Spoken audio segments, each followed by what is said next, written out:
আসসালামাইকুম। আজকে রান্না করবো মিষ্টি কুমড়া, কাঁচা মিষ্টি কুমড়া। এই যে কাঁচা চামড়া সহ নিয়েছি আমি। চুলের তেল, কাঁচামরিচ দিয়ে দিয়েছি, আর এর সাথে দিব চিংড়ি মাছ। তারপর পেঁয়াজটি লাল হয়ে আসলে আমি এখানে আর সামান্য মশলা অ্যাড করব।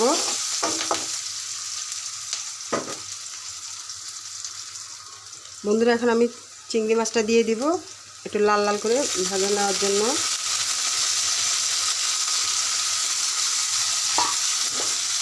দিয়ে দিলাম। এখন দিয়ে দিব সামান্য হলুদ।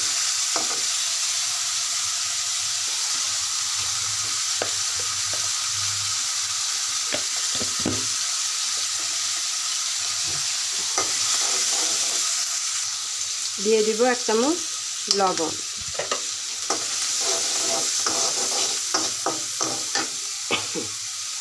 এর মধ্যে দিয়ে দিব আমি রসুন আর জিরা বাটা।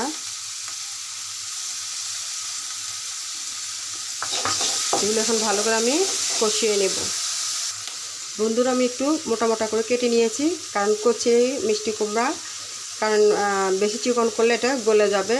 তাই আমি একদম খুব সফট, একদম কচি, এই জন্য আমি চামড়াটা ফেলি নাই।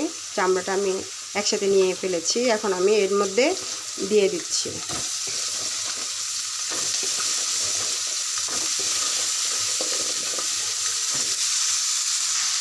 এখন আমি ভালো করে এটা কষিয়ে নেব।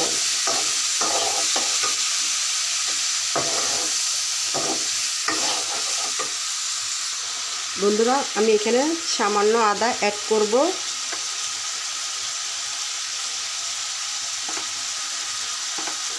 ফ্লেভারের জন্য।